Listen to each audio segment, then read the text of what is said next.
আমার বিচার চাই, আমার ভাই কবরে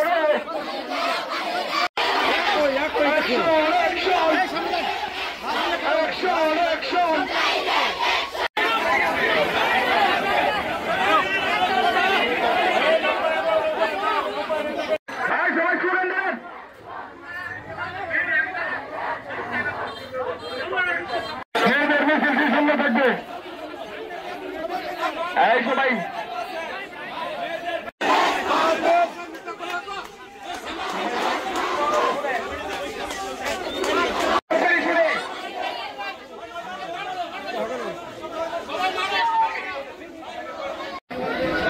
মাঝখানে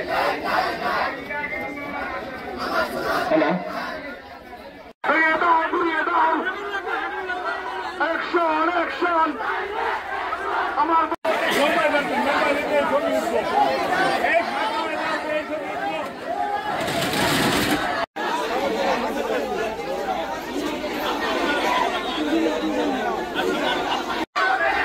সন্ত্রাসীদের কালো হাত ভেঙে দাও, ঘুরিয়ে দাও।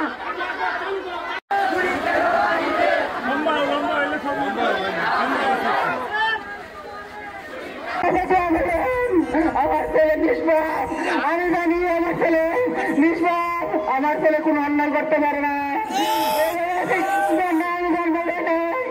অন্যায়ের মতো কোনোদিন চলতে দেবে। একটা গাছ ঘরের গাছের পাতা সুস্থ নেই, আমাদের সন্তানরা প্রতিষ্ঠিত করতে চাইছে। আমার ছেলে নিষ্পাপ, আমি জানি আমার ছেলে নিষ্পাপ, আমার ছেলে কোনো অন্যায় করতে পারে না। অন্যায়ের মতো কোনোদিন চলতে দেবে। একটা গাছ ঘরের গাছের পাতা সুস্থ নেই, আমাদের সন্তানরা প্রতিষ্ঠিত করতে ক্ষতি করা করছে। তাদেরকে আল্লাহ তুমি দুনিয়ার মতো মানুষকে দেখা দাও।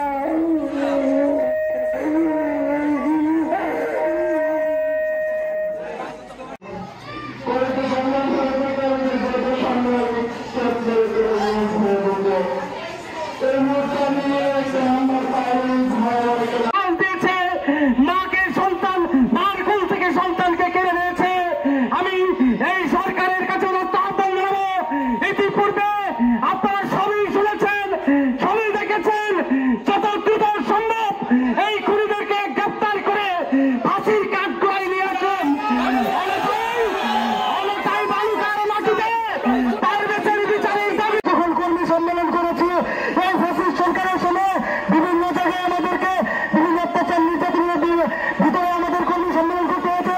এই পারভেজ প্রতিটি কর্মী সম্মেলনে জাতীয়তাবাদী ছাত্রদলের হয়ে আমাদের সাথে উপস্থিত থেকেছে।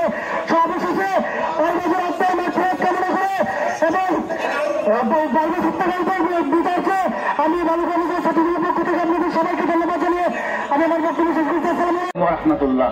আল্লাহ পাকের অশেষ মেহেরবানি যে আমরা আজকে প্রত্যেকটি শিক্ষা প্রতিষ্ঠান থেকে ছোট ছোট মাসুম বাচ্চা মেয়ে সহ আজকে যারা শিক্ষার্থীরা রয়েছে, তোমরা স্যারদেরকে নিয়ে এই পারভেজ হত্যার বিচারের দাবিতে আজকে বিরোধী ইউনিয়ন কর্তৃক আয়োজিত যারা আজকে সময় দিয়েছেন, আমি বাংলাদেশ জাতীয়তাবাদী উলামা দলের পক্ষ থেকে আমি আন্তরিক মোবারকবাদ জানাই।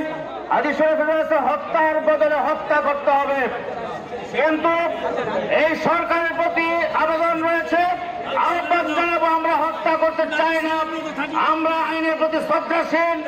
আমরা অতি দ্রুত সময়ের মধ্যে যারা আজকে আমাদের পারভেজকে হত্যা করেছে তাদেরকে সঠিক বিচার করে আজকে পারভেজের বাবার আত্মার শান্তি যেন পায়।